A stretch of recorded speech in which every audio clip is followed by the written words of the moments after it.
Hey guys, it's Danielle over at DIYDanielle.com, and today we're going to be talking about a new gift idea for part of our 30-day series. This gift is going to be a stepping stool, and we're going to be using some basic woodworking skills to do this. Now, I'm not a woodworker. I have been trying to be a woodworker, but it's definitely not something I'm super familiar with. This project, however, is going to be easy enough for even the most basic person to get this done. You just need to know some simple safety rules, of course, with woodworking, such as don't cut your fingers off, and know how to use your tools. So this is a basic project. If you need help, ask. Don't do anything that's unsafe. That kind of goes for all of my projects. Please, for liability purposes, don't sue me if you go and do something stupid. You got to use some common sense with working with wood, or even sewing. You can do a lot of damage. I've cut part of my finger off sewing because I wasn't paying attention, and I zipped right along it with my rotary cutter. So you've got to be careful when doing a lot of these projects. So I just give you that warning now. Okay, for this project you're going to need some wood. We're going to use some 2x4s and just some basic scrap wood that I have sitting around. I have no idea what size it is. I'm just grabbing stuff that matches, of course. But the 2x4s are for the sides and the base, and we're going to use like a thinner wood for the steps themselves. Depending on how you want to decorate it, you're going to want some paint or vinyl or stain, something to decorate it with. Your choice. Hammers, nails, screws, your preference, whatever you plan on using. Screwdriver. Yeah,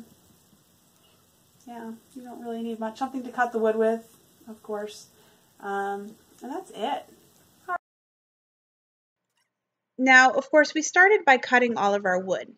But once we had it cut, we wanted to line everything up and set it up exactly how it will look once it is finished.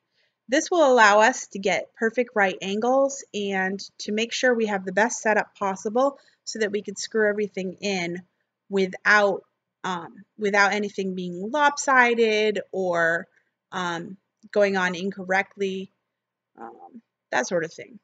So my husband's here helping me. He is putting it all together for me and kind of giving me an idea about the best way to put it all together. I think we're pretty much ready to start screwing downwards now. Do we want to pre-drill them? Probably. Let's see here. Okay.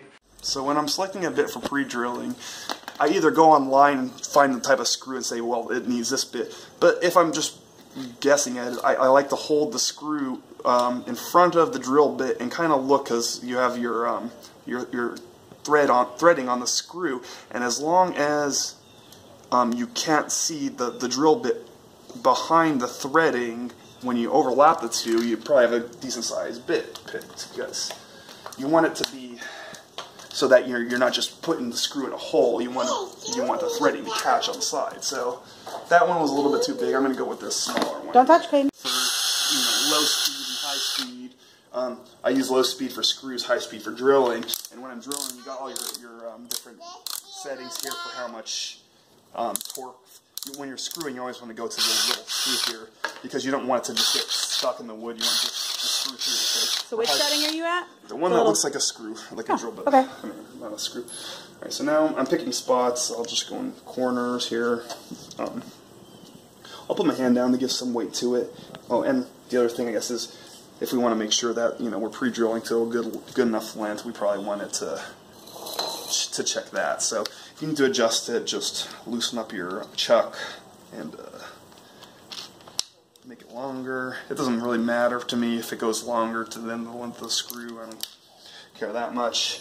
Okay, now I'm going to go in and pick some corners and start. I'm going clockwise. I guess that's what you're supposed to do. It always seems to work well for me.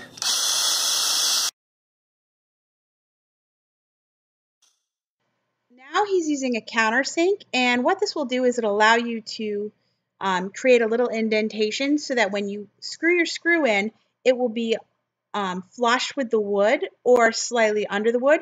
You can even use some wood putty over it so that when you paint it, the screw won't show up. So it makes for just a nicer look when you're for your finished product. Now he's using 1 1/4 inch screws to attach the top of the step to the bottom.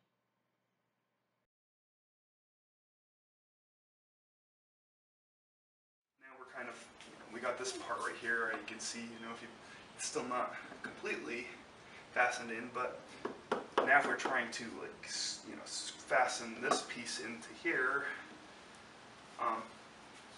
we're starting to build up a little bit of stability in at least one direction so that we can pre-drill here without worrying about if this piece slides away.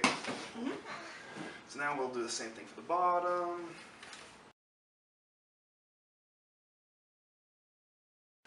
Okay, so now that that's done, we have some stability. Shh, Godric, can you be quiet while Daddy's talking? And we probably just really need to get this piece right here and fasten it here and here. So I don't even need this piece in there to get in the way. Just putting screws in here. Now, I guess we can decide how, and remember there's the board right here so that this is going to be nice and flush, so when you're looking at it, it's not crooked this way or that way or whatever, It's easy to set here, you don't have to. Now we need to attach this middle brace. We're going to pre-drill, add our countersink and then our screw. 1 screw on each side.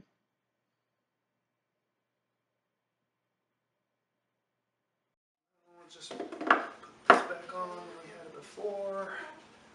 Some screws in there, we'll be done.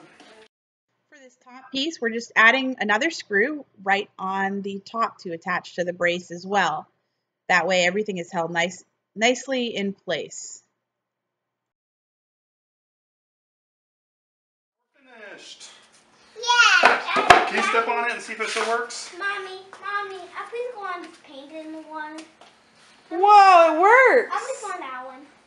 Kaden, you're looking good. Mommy, Okay, so for my next step, I'm actually going to put some felt on the bottom of this just to protect the floors.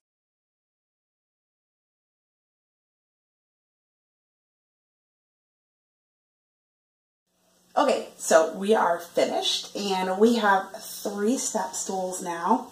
Do you call them stepping stools or step stools? Leave me a comment because I looked it up and it says step stools, and like if you look it up on Amazon, like what to buy, but I call them stepping stools. If there's more than one, I don't know. I need your thoughts on this because this is driving me nuts. So anyways, we have 3 of these now. You can decorate them however you want. I used some spray paint and I used some decals, and I really like how it looked. And over the decals, I actually put a layer of Mod Podge. So I hope you enjoyed this tutorial, and we'll show off any of your projects on our show and tell page at DIYDanielle.com. And make sure to subscribe to my newsletter and to my YouTube channel if you haven't already. And give this video a thumbs up if you liked it and found it useful. Alrighty, thanks guys. I will see you again tomorrow with another grab and go gift series, or grab and go gift. We have just a few more, and I'm really excited to be finished because I am exhausted. I will not lie. I love putting together posts. I've really enjoyed this series a lot, but I really look forward to being back on like a twice-a-week schedule for posts because, yeah, just so I can have time to do some other stuff. Because video editing is really a long process. I did not realize, because I had like probably 2 hours of film for this particular post, and I think it's narrowed down to like 15 minutes or so. So you're welcome. You're welcome. But because you don't want to listen to all that, I assure you. Anyways, I hope you guys enjoyed this. Alrighty, thanks so much. Take care. Oh, yes.